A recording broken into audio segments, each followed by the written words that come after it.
সেদিন ছিল নিরামিষ, আর নিরামিষ ফ্রাইড রাইসের সাথে এই আলুর দমটা যে কী ভালো যাচ্ছিল। মা বলছিল আলুর দম না, যেন ফুচকা খাচ্ছি। প্রথমেই আলু সেদ্ধ করে নেবে বেশ কিছুটা।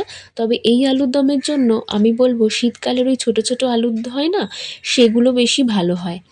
একটা মশলা পেস্ট করে রাখো, কিছুটা আদা বাটা নেবে, জিরে গুঁড়ো, ধনে গুঁড়ো, লঙ্কার গুঁড়ো, হলুদ গুঁড়ো।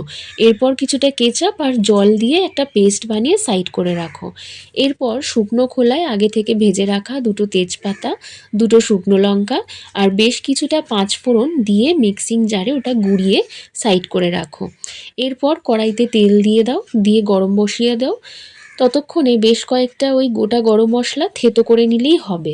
দিয়ে গরম হয়ে আসলে ওই থেতো করে রাখা গরম মশলা আর ওই ভাজা মশলা দুটো দিয়ে নাড়াচাড়া করে সেদ্ধ করে রাখা আলুটাকে দিয়ে একটু নাড়াচাড়া করে গা মাখা করে নাও।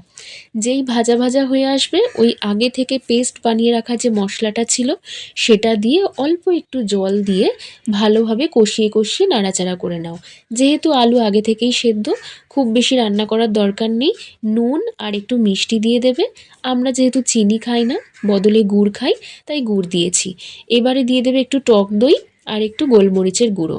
ব্যাস, মিষ্টি আর টক হয়ে গেল। এরপর কয়েকটা চেরা কাঁচা লঙ্কা ওপর দিয়ে দিয়ে একটু টকবক করে ফুটিয়ে নাও।